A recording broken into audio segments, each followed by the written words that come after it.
Blue.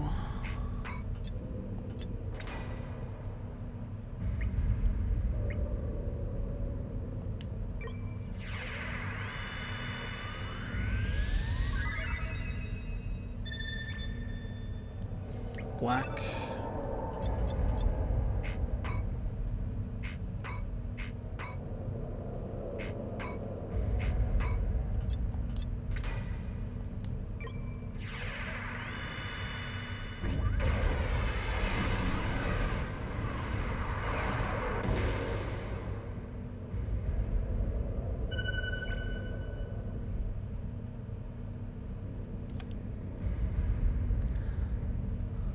Yeah, we don't have enough stamina, do we? Once you're out of stamina, that's the end of return. Black is going to be white. I don't have enough to do the chrono... Yeah. We're not... This not... Ah, damn it. We're not going to be able to do it on this one. I guess that's why you need to have it start off using the yellow.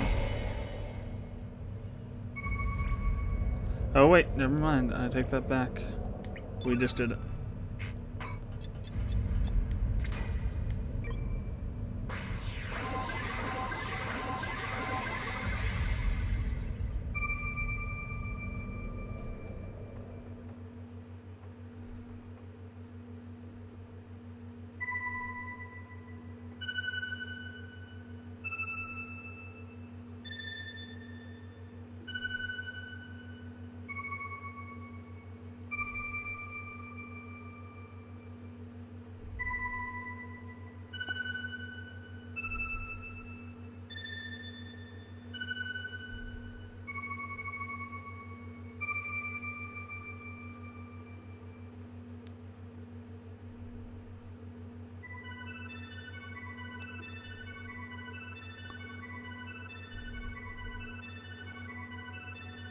Wait, this is the Lavos battle theme from the first game.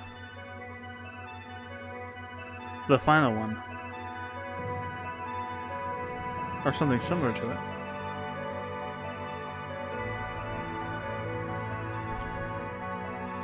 That whole upper range one. I didn't notice that before. Wow. It's in a different tempo and a different pace, but it has the same notes and key and whatnot. Interesting.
Oh, I was waiting for it to go, and I was waiting for me to hit a button to go.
Interesting. So all the characters also have dialogue here too, so I'll have to go through and get that as well. Okay. Make a note of that.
Magus in that image, that photo.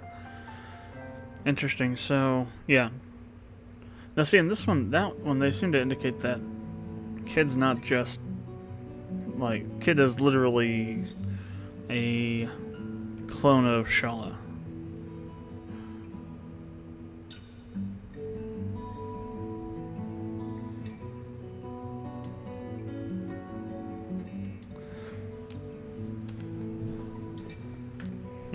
Interesting.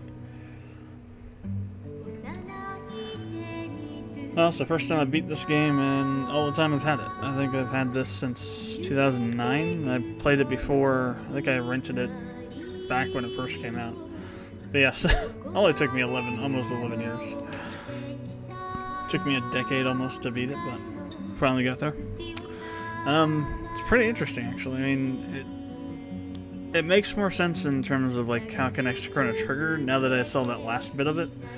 But it still has a lot of places where if you haven't played Crimson Echoes, things don't quite mesh together as appropriately as you would like them to.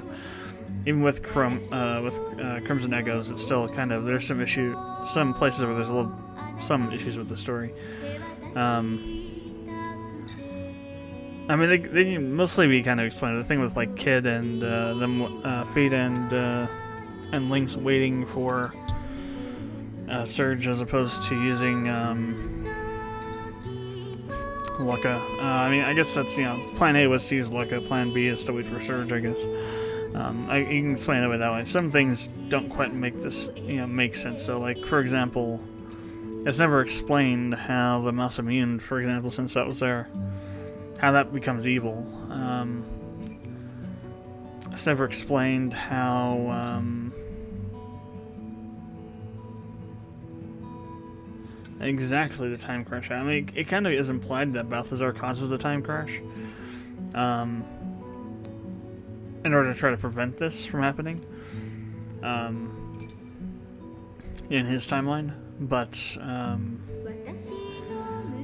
there's still some loose ends. I think that if Square went back and did an actual interim game in the middle, like a Crimson Echoes, except actually went through and made an actual game of it themselves, that they can tie all this stuff together and make more sense. But yeah, it's pretty interesting. I had no clue that. I thought I thought that Kid might somehow be related to Marl at first because of the pendant. But now that I think about it, it is actually Shala's pendant. It's not Marl's pendant. It goes through the timeline and ends up in Marl's possession somehow.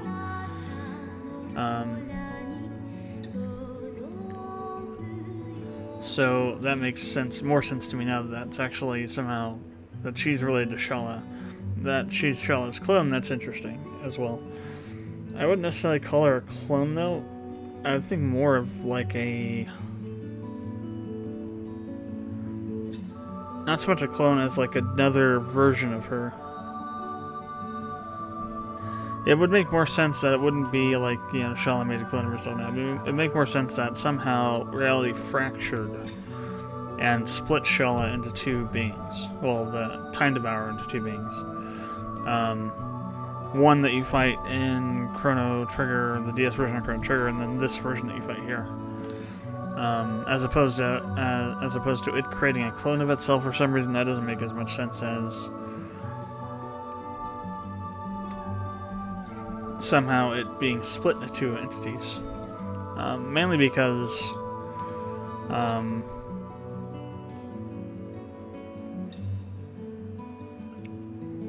what would the goal Shala would accomplish by doing that if she did it intentionally? Eventually, this version of her would be taken over by the Time Devourer as well, so it doesn't make sense that she did it to try and protect herself somehow. I think it's more likely that as an effect of what happened with Surge and the splitting of the space-time dimension that created the two alternate universes that coexisted in the same place at the same time, which should be theoretically impossible. In other words, the paradox of that split her into two individual entities. Or in reaction to that as a means to try and prevent that paradox from destroying all of time, it did that so that there would be two of them existing in the same place at the same time as well. That makes more sense to me than some sort of cognitive, intentional thing like that. But yeah, still, there's lots of questions. Oh, this is new. This wasn't here before.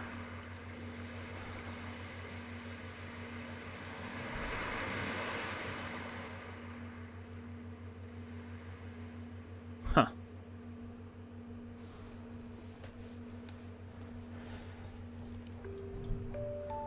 There was one little extra bit there at the end. I still can't believe I didn't recognize the until it all got put together and played in sequence quickly. I didn't recognize it, but that is the sequence of notes that you use to to win the game.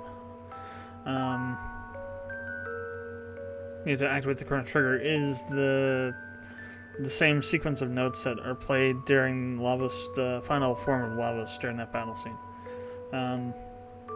That's kind of interesting, though. I mean, I guess it makes sense because Lavos has been so ingrained in what the world is at this point, because it's been feeding off of it for 65 million years. That would make sense and because magic and in relation elements came from Lavos in the first place, it makes sense that would be that. So it's a nice little bookend, though.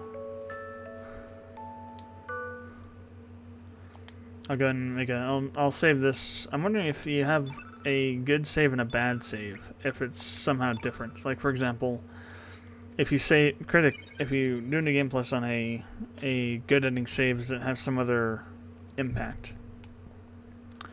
And I think possibly that there are also other endings that you can do when you go if you go and fight the Tandevour sooner. I think I'll have to look that up, though. I think I read that somewhere, but maybe not.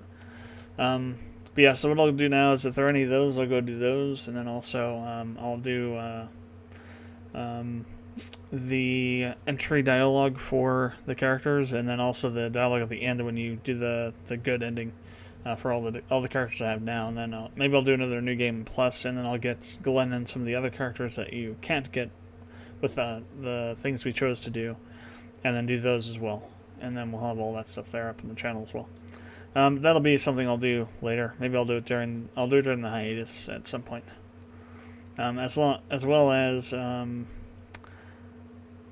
I think I still have to do something similar for Tales of Symphonia. I think there was I said I was gonna go back and get something or do something on that, and the Crimson Echoes other ending as well. I think I'll work on all that during the hiatus.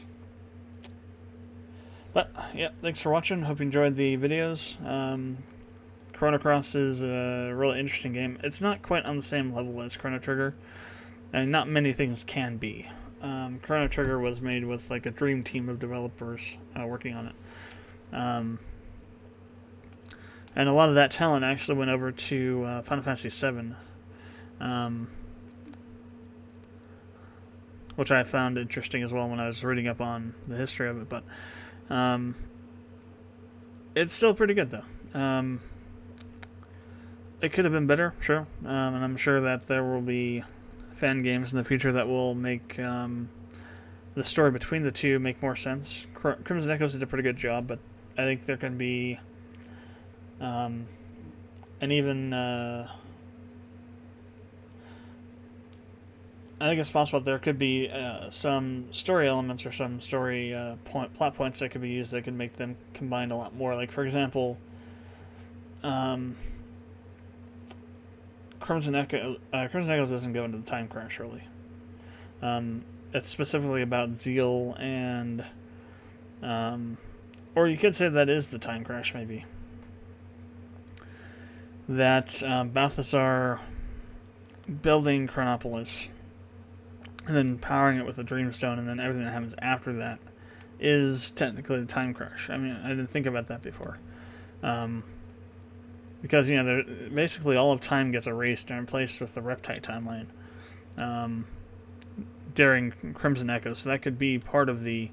Because if you also think about it, the Terra Tower and the dragons are all relics from that Reptite time period. So maybe there is something to that. Maybe that is the time crash. As this, there's it opens up a lot of questions and a lot of possibilities that should be answered at some point. But yeah, it's the Chrono Trigger and Chrono Cross, the whole story and things. It's really interesting. I think Square can make a hell of a lot of money if they remade Chrono Trigger, or if they made a sequel to Chrono Cross. They could probably make a crap ton of money, a lot more than just remastering Chrono Trigger on different platforms. And short of that, they should stop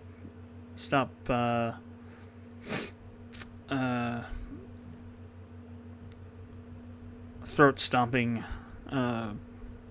fans who want to make fan-based games, because if they're not going to do it, somebody should.